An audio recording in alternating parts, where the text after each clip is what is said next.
How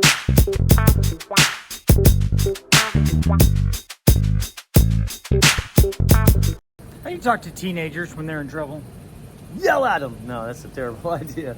I think that, man, it kind of depends on what kind of relationship you built with them, or what if you're maybe a coach or a teacher or your parent. Teenagers are young adults, and so you can't talk to them like a 5-year-old. But I think the relationship you have with them will determine how you get to talk to them, because if you've built rapport with that kid, you might have a little more freedom to be a little more harder on them, but you got to be careful about how you set the tone to talk to teenagers.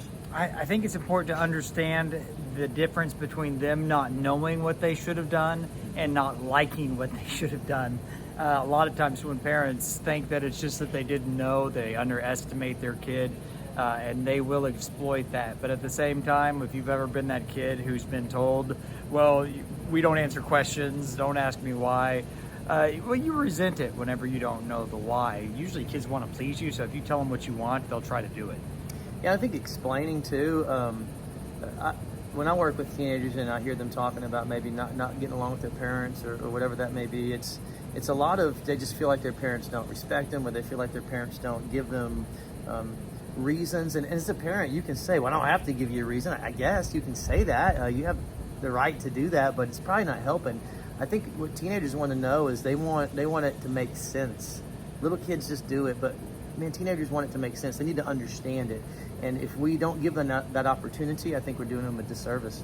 Every now and then parents will tell me that their kid called them a name, or they were rude in a conversation, and then I'll ask, is that the way your parents speak to you? And they're like, yeah, that's our culture. They don't say that's their culture, but they're like, yeah, they call me that all the time. If you want the culture to be like speaking respectfully to each other, even whenever you're disciplining, then you kind of got to begin by doing that. Yeah, it's respect is a huge thing when you're talking to a young adult. Now, obviously, you don't want to be too easy on them just because you don't want to hurt their feelings or make them upset at you, because that's not going to help them either. But I think being firm in a loving and a graceful way is the way to do it. You have to be firm, but you have to understand that you're not talking to a little kid.